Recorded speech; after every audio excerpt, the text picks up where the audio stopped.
I am the Tofu Golem. Please enjoy the video. In this video, I will explain how to use eTrade for beginners. First, let's get your account set up. Opening an eTrade brokerage account is a straightforward online process, typically taking around 10 minutes.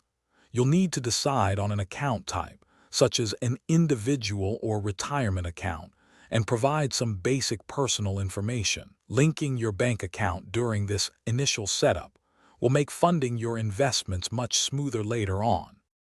Once your account is open, the next step is funding it.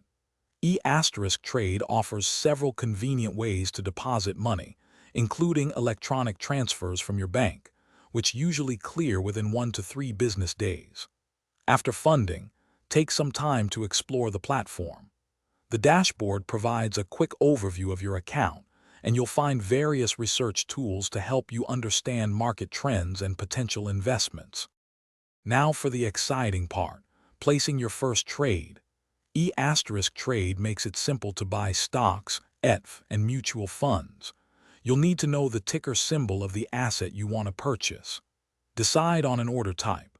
A market order executes immediately at the current price, while a limit order lets you set a specific price.